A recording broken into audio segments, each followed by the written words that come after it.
The biggest thing about the Bible when it's in terms of what's daunting and what's culturally strange to us and hard to understand is definitely what we're going to look at tonight, which is the Old Testament, the Hebrew Bible. You know, I say the Hebrew Bible because that's what it is. That's what it would have been known as by the apostles. It was the Bible that Jesus read. It was the Bible that Paul preached from. You know, it was only once the New Testament was completed and put together and called the New Testament did the Old Testament become the Old Testament. So it's really more than the Old Testament. It's the Hebrew Bible. It's the Bible of God's people, the books of God's people. And so we're going to look at that on page 17 in your book. Now I'm cards on the table. I'm an Old Testament guy. I love teaching the Old Testament. I love studying the Old Testament. I love Hebrew infinitely more than Greek. I enjoy finding the stuff in the Old Testament, bringing out those parts of the Old Testament that people skip because they're weird or they just don't make sense or you don't know what to do with. I mean, anybody that's followed along at our Bible study at Roots Chris that's been going on for 3.5 years, we've just gone through the Old Testament. We started Genesis 1:1, and today I taught on Numbers 14. I mean, we're just chapter by chapter, and we don't skip anything, all the weird parts, all the uncomfortable stuff. But that's very daunting if you don't have any background. If you just sit down with your Bible and open it up, especially if it's not a study Bible, if it's just a Bible, just a print edition, like what's in the seats, the chairs in front of you, and it doesn't have study notes, and you just sit down and start reading, it becomes really weird really fast, and it becomes overwhelming.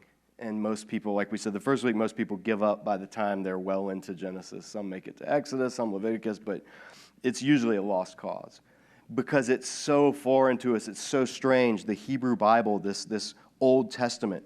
I want to read a quote, though. This is by Christopher Wright, who is my favorite theologian, like, of all time, biblical scholar. And he's an Old Testament scholar that's currently alive, currently writing. I met him a few years ago when we were in Bethlehem together, just brilliant. And he said this in his book. He wrote a book called Knowing Jesus Through the Old Testament. And he said, in the midst of the many intrinsically fascinating reasons why Old Testament study is so rewarding, the most exciting to me is the way it never fails to add new depths to my understanding of Jesus.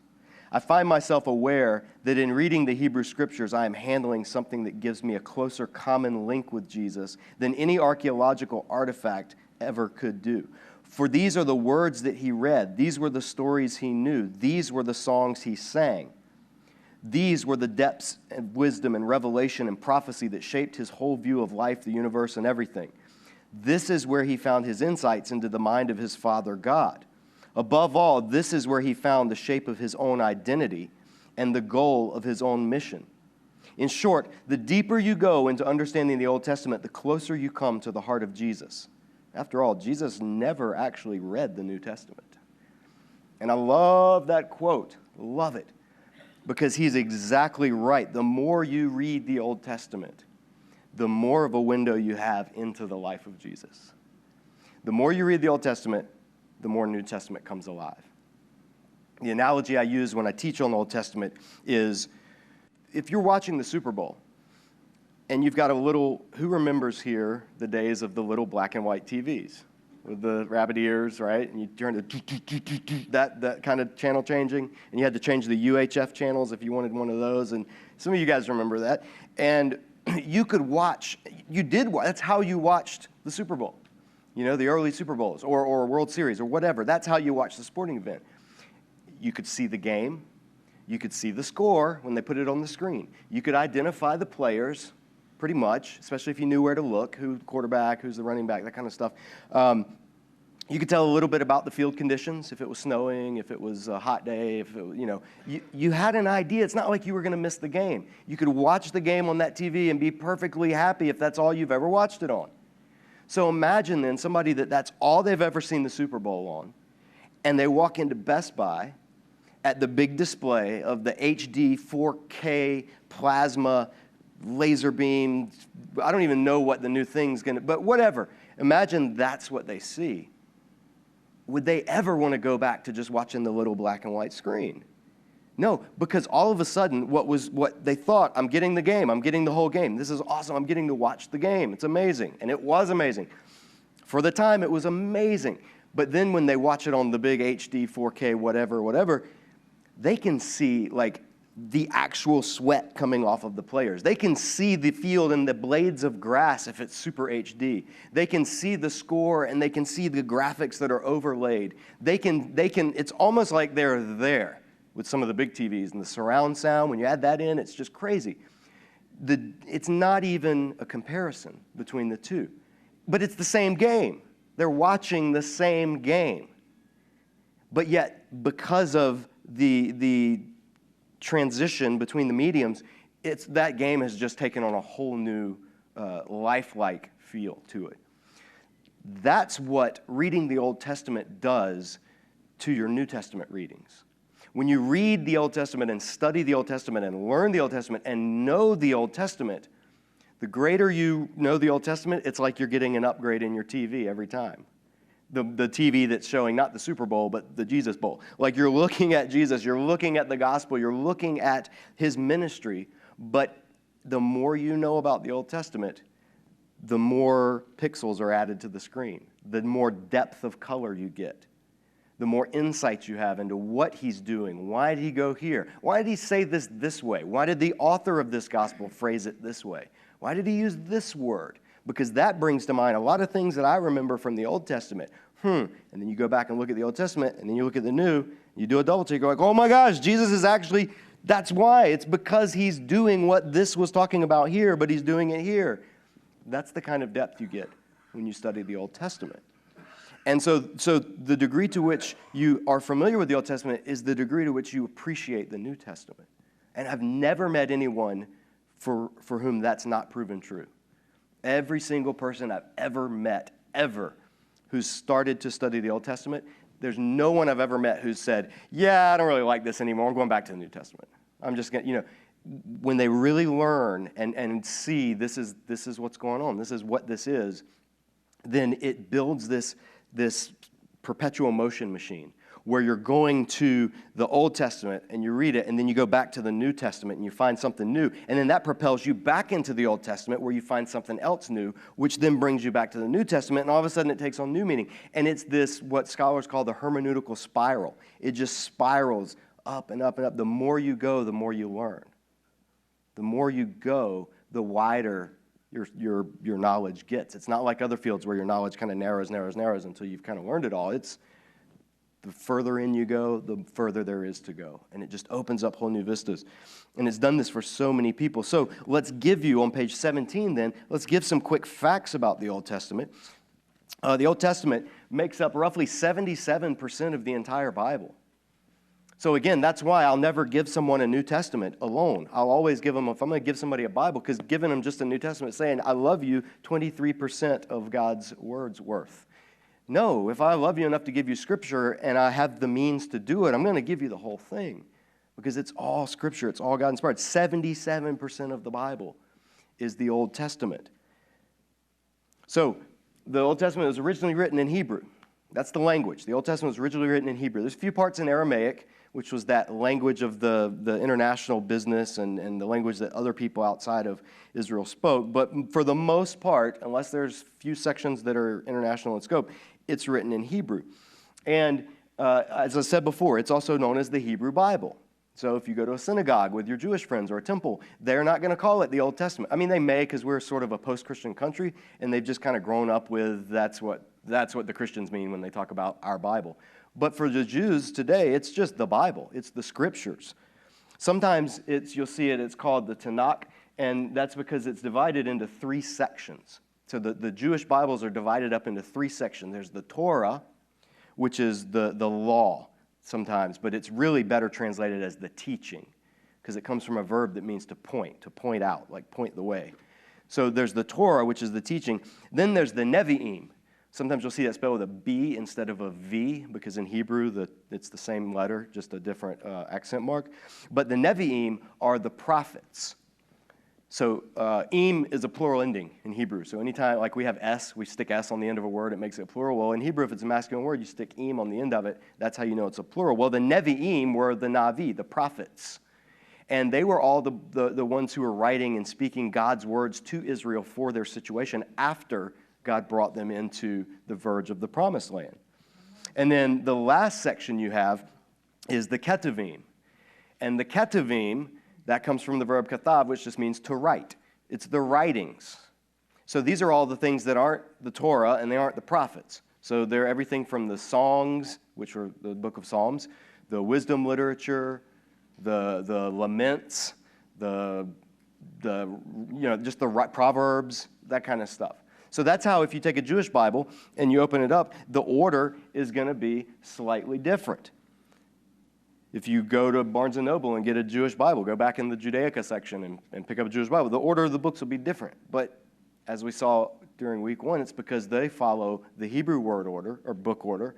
Christian Bibles follow the Septuagint's book order. And we talked about what that was last week. The last point is the Old Testament was written over a period of around 1,000 years.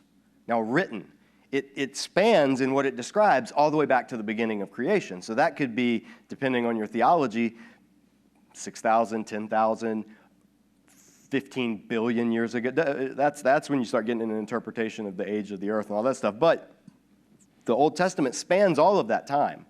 But in terms of writing, like when the first parts were written down until when the last part of the Old Testament, Malachi, the last prophet, was written, or possibly one of the chroniclers, that's a 1,000-year period. So when you say, well, in Old Testament times, you got to ask which Old Testament times. The Old Testament times of the patriarchs, the Old Testament times of the Babylonian Empire, the Old Testament times of the divided monarchy or the united monarchy. Like, there are long spans of time that make up what we think of as Old Testament times. It's a massive library of Scripture. But the good news is, so I've just dumped the puzzle out, right? Going for our puzzle analogy. So what do? We find the edge pieces. We're going to put the puzzle together. We're going to approach this thing, the Hebrew Scriptures. So the first thing we do, we find those edge pieces. We get oriented. We figure, okay, where are we headed? What's going on? How can we read this? Well, on page 18 in your book, I'm giving you these corner pieces in a way that hopefully will make sense and is easy to wrap your mind around visually. But at the top, there's a quote, again, by Chris Wright, and it says, the Old Testament is much more than a promise box full of blessed predictions about Jesus. It's primarily a story, the story of the acts of God in human history, out of which those promises arose. The promises only make sense in relation to that history.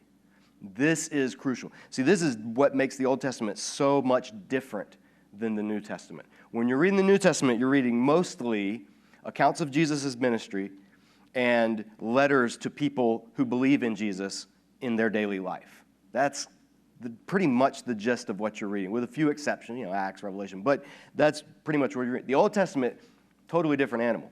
You are reading the story of God and his entire cosmic universal plan that he's unfolding in human history over the centuries, not just in a 30-year gap, give or take, which is kind of, or maybe 60 to 90 years, what the New Testament has. It's centuries and centuries of God dealing with his people. So how do we start? Well, right under that, there's a quote from one of my old professors, Walt Kaiser. He says, God does have a plan that stretches from Genesis to Revelation. And it's this roadmap of his promise plan. And that's what Kaiser calls it. Walt Kaiser, he calls the big story of God, he calls it God's promise plan. Because it's a plan, but it's also a promise. Like, it's not God saying, this is what I'm going to do, and you're just along for the ride. But it's not entirely a promise, and then if humans mess up, it's just sunk. No, it's promise, but it's also a plan, and somehow it's both together. And he says this thing, this promise plan, is what will keep us oriented no matter where we go in the two Testaments. And the plan finds its first formal announcement in Genesis 12, verses 2 and 3, especially in the clause, all the peoples of the earth will be blessed through you. We're going to look at this passage, Genesis 12, verses 1 through 3 is what we're going to go for. So we said the first week, while you're turning there, just to recap, the first week, Genesis, the Old Testament tells this story, but like I said, Genesis 1 through 11 is pretty much the summary story. It's the preface, it's the prelude, Remember, it's like Kate Blanchett's voiceover in the Lord of the Rings movie, the first one. It's introducing all the players and the characters and the mission and the goal and everything so that it can get you to the action, which begins with Abraham. But to do that, it tells the story of creation and blessing and this mandate that God had given humanity, male and female together, in his creating them to be fruitful and multiply, to fill the earth, to subdue the earth. There's going to be struggle in this earth, but you are going to be the one that overcomes it because you're my vice regent. And he gives them the mandate to be his steward over creation, to rule over the everything he's put under them. And rule over doesn't mean exploit. It doesn't mean dominate. It doesn't mean any of these things that people in the past have used to justify greed or exploitation of the earth. It means, hey, here's my beautiful earth. I'm putting you in charge of it. Take care of it because it's mine. That's why, side note, Christians should be leading the charge when it comes to caring for the environment. Christians should be the biggest environmentalists out there in that sense. Not in the sense of because we must protect Mother Earth, Sister Moon, or any of these other, no. Because it's God's earth. And you don't wreck something that somebody entrusts to you. You take care of it. So, back on point. So Genesis begins with, in chapters 1, 2, and 3, talking like chapters 1 and 2, the blessing, the mandate God creates. But then there's chapter 3, rebellion. Sin and death enter into the human sphere. There's debate about whether animals died before sin entered the world or whether it was just people that died. Let the theologians debate that later. The big picture is things were great. Humans were to rule. Humans rebelled. They rejected that plan. They gave their authority to this mysterious figure who's only known as the serpent in the Genesis account, but later he gets unmasked. They ceded their authority to one of those wild animals that God had put them in charge over, and therefore they introduced into the human realm this thing called sin and this concept of death that had been foreign before that. And so then after Genesis, chapters 4, 5, 6, 7, especially 6 through 9, but there's just this snowball effect of idolatry and wickedness and separation from God.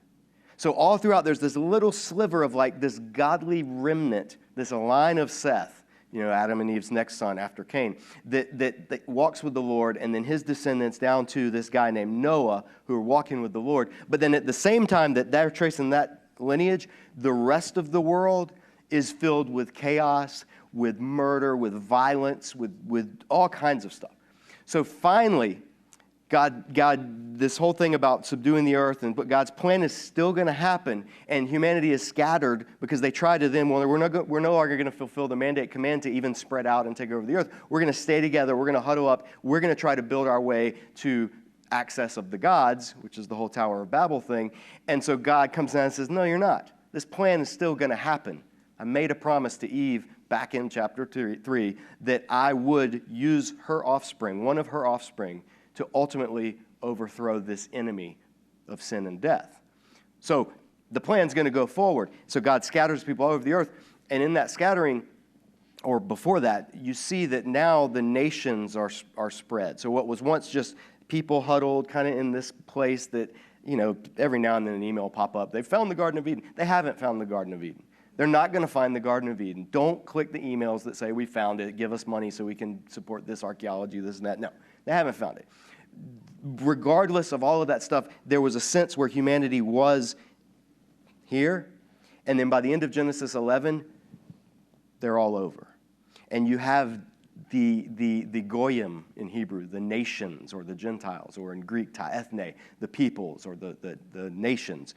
And so that's what, by the end of Genesis 1 through 11, that's the picture, is you've got God, and there's this separation between God and the nations.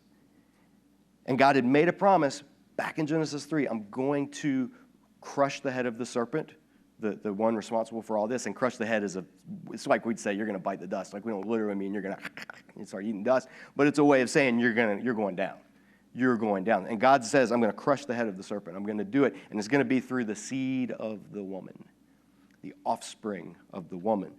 And so that brings us, so all of that's the preface.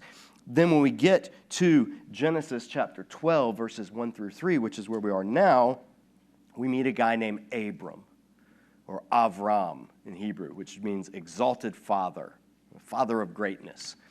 And God, and he kind of comes out of nowhere. I mean, we get his father in the previous chapter, and he's introduced on the scene, but all we know of Abram by the time he's introduced in Genesis chapter 12 is he's somewhere in Mesopotamia, maybe Babylon, maybe a little bit north up the Tigris and Euphrates, but he's somewhere called Ur of the Chaldeans, which is somewhere in the vicinity of modern-day Iraq, and God just shows up to him.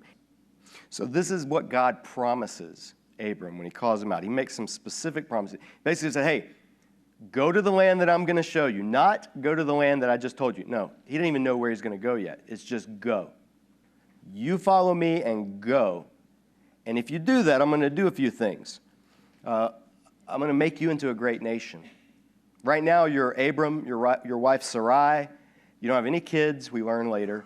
And you do have a lot of servants. You're very wealthy. Abraham was a wealthy man. But you're not a family. The greatest wealth in the world of the ancient Near East was a family to carry on your lineage, to carry on your family name. And Abram didn't have that. He was going to have to give everything he owned to his servant, Eliezer. And that's a severe dilemma for a person in the ancient Near East of the second millennium. So I'm going to make you into a great nation. I'm going to bless you. Now, not, we sneeze, we say, God bless you. That's not what it means. Blessing means I'm going to bestow my favor into your life in tangible ways. I'm going to bless you. Blessing is financial, it's spiritual, it's emotional, it's all of that. I'm going to prosper you. I'm going to give to you stuff that you would never imagine on your own. I'm going to make your name great. Years from now, you won't just die somewhere in Mesopotamia and just a rich man, had a wife and a lot of property, but he's dead now and that's it. No, I'm going to make your name great. People will talk of you on into the centuries. One day, little kids in a whole continent called North America that you don't even know about, Abram, they're going to gather at a thing called Vacation Bible School, which you don't even know about, and they're going to sing about you as their father while waving their right arm, left arm, nod your head, turn around. Come on, some of y'all sang that song in Vacation Bible School. I'm not the only one. Father Abraham. That's what God promises. I'm going to make your name great, which is what that means. You're going to be a blessing. Not just I'm going to bless you. I'm going to bless you, but there's a reason behind it. You're going to be a blessing. You are going to communicate my blessing to the people around you. You're not just going to get. You're going to get so that you can give. And then he says, and I'm going to protect you. The ones who bless you, I'm going to bless. The ones who curse you, I'm going to curse. In other words, I've got your back. I'm protecting you, and this is this promise that I'm making to you. These are great things, especially for somebody in the ancient Near East where there's no social security, there's no centralized police or military protection or anything like that. I mean, these are all things that are incredibly beneficial. The climax of it is, and all the nations of the earth will be blessed through you. That's what it builds up to. That's the culmination. It's like God saying, I'm going to do this, and this, so that this will be the ultimate thing that happens. Through you, in you, by you, however the English translates that, all of the nations of the earth are going to be blessed. And so God makes this promise to Abraham and to his seed.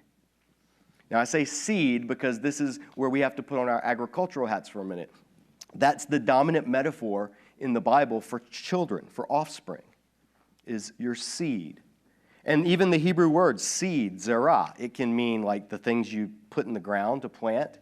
It can mean literally for a man, your sperm, what inseminates, even that word like inseminate, semen, those are seed terms. That's the metaphor of human procreation. Be fruitful, multiply. That's agricultural language.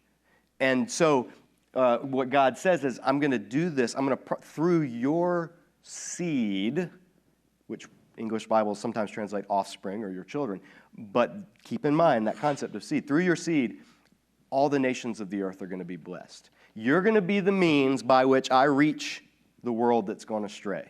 That's the promise God's making to Abraham. And so he makes it. He promises Genesis 12, and then he ratifies it in Genesis 15 and Genesis 17. You don't have to look at these now. You can just make a note of them if you want on the diagram there that I've put on your page. But it's God, and then through, right now, Abraham, God saying, this is how I'm going to rescue the world. The world that had become so divided and rebellious and evil and wicked in Genesis chapters 1 through 11, I'm going to redeem it. I'm going to rescue it. And all those nations that have gone astray, I'm going to reach. And I'm going to do it through calling this one man and then starting something with his family that snowballs into this worldwide thing with literally cosmic ramifications as we get to the New Testament. So he makes this promise. So Abraham has 2 sons. He goes on and he realizes through the Genesis, oh, this is going to outlive me. Like, this is bigger than just my life. God's doing something on a massive worldwide scale.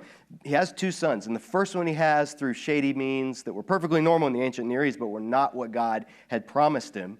And he has a son named Ishmael. But then he finally, miraculously, has a son, because by this time he's in his 90s, and his wife Sarai is in her 80s. I mean, they are well past childbearing years. But they miraculously have a son named Isaac. So the 2 sons, the way it would work in the ancient world, the first one would get a double portion. Like, you take the inheritance, you got 2 sons, divided up into thirds. The firstborn gets 2, the secondborn gets the other, and that's just the firstborn carries on the family name. But God specifically subverts that and says, no, I'm going to take care of Ishmael. Don't worry, I don't hate him. I'm not leaving him out to dry. I'm going to take care of Ishmael. But the promise, this plan that you have started, is going to go through Isaac. Through Isaac, your seed will be counted. Seed, your offspring. So then Isaac also, he becomes the one through whom the blessing goes. He then has 2 sons as well. But they're twins this time. And the one who comes out first is Esau, technically. But then the second one comes out grabbing his heel. And so they name him. And Esau, he's really hairy. He's like red and hairy. I don't know if it's red hairy. If it is, he would look like this. But or if it's just he was red and he was also really hairy. Doesn't matter. I like to think of him as red hair. But anyway, Esau, he comes out, he's the firstborn, but then grabbing his heel is little Jacob. And Jacob means heel grabber. One who comes up and grabs from behind. Somebody who comes up, sneaks up, and takes what doesn't belong to them is his name, Yaakov. And so Jacob, they're born, and again, you read the saga, and this is a saga. It spans the book of Genesis. But God once again says, I'll take care of Esau. He's going to become a people and a nation. Don't worry, but it's going to come through Jacob. Jacob is the one through whom your seed, this promise, will continue to unfold. And so Jacob grows up, and Jacob eventually has 12 sons and 1 daughter. But these 12 sons become the tribes of Israel, the people of Israel. So by the time Genesis ends, the people of Israel are a family of about 70 or 72 people. So it's Jacob. Jacob got his name changed to Israel. We saw that week 1. That's what the whole illustration of this course, that event, wrestling with the angel, is when he became Israel, wrestles with God instead of heel grabber. So he gets a name change. He becomes Israel, and they are known as the people of Israel. And Genesis ends with them going down into Egypt because of a famine and God providing for them safety in Egypt, and then 400 years of silence. 400 years of nothing that we know of, other than they're living in Egypt and they're multiplying and they are becoming not no longer a family of 70 or 72 people, but a big multitude that are so large that they are not only Pharaoh's workforce, but they start to become a problem. A demographic problem is the politically correct way you'd say it. And so Pharaoh devises a plan of ethnic cleansing. He's going to take care of this demographic problem. It will be a solution. It will be a final solution. So that's where the book of Exodus then starts. And God sees Israel, how they're subdued, how they're put under slavery, remembers the promise. It's not like God forgot it, but when the Old Testament language says God remembers, it means he calls to mind. And it's like the promise he made to Abraham, that's going to happen. He's going to, this whole reaching the world, redeeming the nations is still going on, even as the centuries roll on. And so God brings Egypt. He calls a guy named Moses. Moses, you all seen the Charlton Heston movie or the Terrible, terrible Christian Bale movie version, but or Prince of Egypt, whatever. You know the story. Moses, go to Pharaoh, let my people go. He brings them out, plagues, all that kind of stuff, Exodus, and he brings them out of Egypt to Mount Sinai. And at Mount Sinai, in Exodus chapters 19 and 20, he enters into the covenant with Israel. He marries Israel. This is their wedding. God is the groom, Israel is the bride. It's also their birth, switching metaphors. God is the father, Israel is the firstborn son. That's what dominates the Exodus initially as firstborn son language. Israel is God's firstborn son. Israel is collectively the seed of Abraham. And that promise to Abraham's seed is continuing on through Israel. So God enters into covenant relationship with them, and the stone tablets are symbolic of, he writes the covenant. Now, he didn't write like 10 commandments, 5 on one side, 5 on the other. There are 2 tablets because there were 2 copies. In the ancient world, you make a treaty with someone, which is what God does through it's like a treaty. Like, I've saved you, I've rescued you, here's what you got to do now if you want to enjoy these blessings. That's called a suzerain covenant treaty. And so you, as the great suzerain, that just means king in the ancient world, you've liberated the people, you're going to make an agreement, a binding agreement. And you'd make 2 copies of it, because one copy would go back to the city where you come from, conquering king, and it would go in the temple of your God, and the other would stay in the people that you have liberated, and it would go in the temple of their God, so that both gods were witnesses to this binding covenant that you had made. But God says the 2 tablets are going together into the Ark of the Covenant because they're going to reside where I dwell, which is in the midst of my people. Because I'm not going to rule from far away. I'm going to be your suzerain covenant Lord in your midst. And so all through Leviticus, he gives them the instructions for how this is going to work. How can a holy God live with an unrighteous people? How can a God who's trying to reach the nations live among Israel, who's part of the nations? Israel came out of Babylon with Abraham. They were Gentiles before they were ever Jews. Abraham had to be circumcised as an adult. He wasn't born as a Jew. So they are part of the nation. So how can God dwell among a sinful people? Well, he does it through this system that he puts into place, which is the temple or the tabernacle and the sacrifices and this whole apparatus in which he and humanity can get along without his holiness completely overwhelming them, which is the problem. So that's Leviticus. Deuteronomy is reiterated, like it's put forward. This is the plan as they're entering into the promised land that he's going to take them to deliver them to where he's going to plant them. And then from there, all the knowledge of the Lord will fill the earth, and the nations, the Gentiles, will stream to Zion, and they'll come to know God. That's the plan. They are going to be, Israel's going to reach the nations. But it's going to happen through Israel remaining in covenant with God. That's part of the stipulation. So you read these chapters that I put up there, and they say, if you do this, then everything that I promised your ancestor Abraham will happen through you, and then you will be the means by which the nations are blessed. That's the promise. God says it's all going to happen as long as you are in covenant with me. So that's what's happening. That's what's going on. That's the whole Old Testament plan.